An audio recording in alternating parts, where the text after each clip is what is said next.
this point, we don't know what's going to happen because we know the Secretary is a very tough customer and that he has a definite point of view. And of course, we have a point of view. And so what we want to do is see what we can learn from him in his answers and his lack of answers. Okay, what we're going to basically talk to Secretary Gillespie about today are property rights issues, landowner protections, like force pooling and seismic trespassing. We're going to be asking him about fracking chemicals. We're going to ask him if DENR will support rulemaking to protect the air quality around fracking installations. And we're going to be asking about conflicts of interest.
I think the Secretary will live to rue the day that he said, gas companies are smart. They know everything. They're smarter than everybody. There was nothing that he said today that distilled more perfectly his view of the whole subject. I think perhaps when he was in the legislature as well as within the administration. I think that's cause for concern, but it's nice to hear him say it. I think the meeting went about as I expected it to go. I think that if it was me, and I would be very hesitant to say that this is going to be part of my heritage. When Secretary Gillespie said that, that was very, very striking to me because I don't think I'd want that on my record, bringing fracking to North Carolina and supporting it. Well, Secretary Gillespie seemed to think he was doing everybody a big favor by doing forced pooling.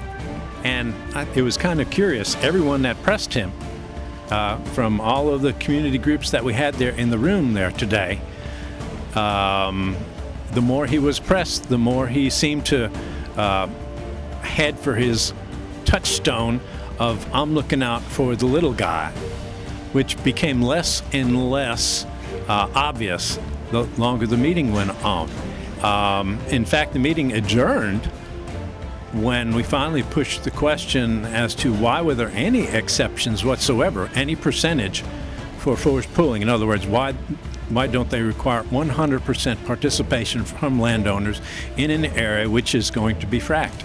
And he had no answer for that, and all of a sudden he had another meeting.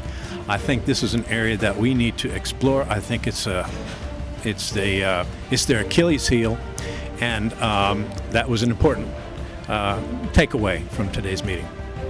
One of the things that was clear about North Carolina's current direction on chemical non-disclosure is that as far as the department is concerned, that issue is settled.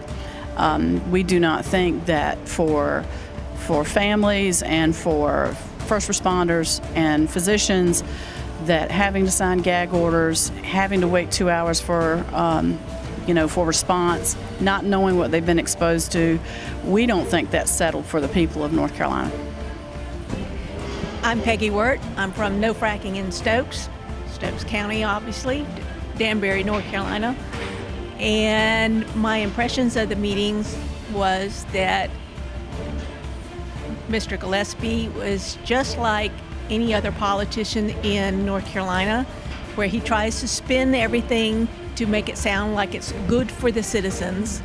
But the fact is, he wants to extract the natural gases at any cost, and is not considering the damage it's going to do to North Carolina.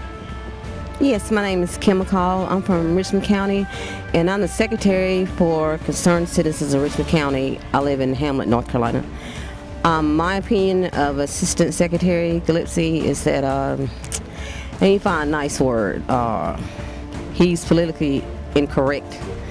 And why I say that is because he's not really concerned, from my point of view, about what's going to happen to the citizens. He's more like business as usual. He also stated that he was the first in legislature to pass the national gas extraction, and that if it, bottom line, when it all comes to an end, he wants to have clean hands, and he's in the middle of it. Thank you. Hi, my name is Kyle Dalton. I'm from Stokes County, North Carolina. I guess my issues with fracking have not changed since the meeting. I thought it was an interesting meeting. It's a complex issue, and what I think will happen in North Carolina is no different than what's happened in other states that's had fracking, and nothing has convinced me otherwise. My name is Deborah David. I'm with the CCRC, and what I thought about the meeting today, I think the Secretary Gillespie is all about the corporate and not about the citizens. In terms of, the important question about emergency responders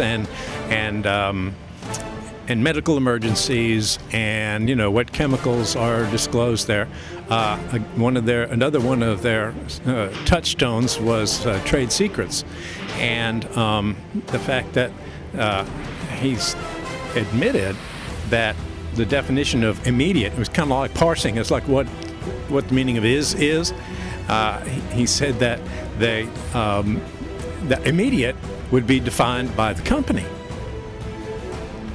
which was, I think, stunning. And it's just another example of where we are ceding control of environmental protection to the people who are doing the environmental damage. He seems to put a lot of trust in these companies, and but people in the room besides him, none of us shared that assurance.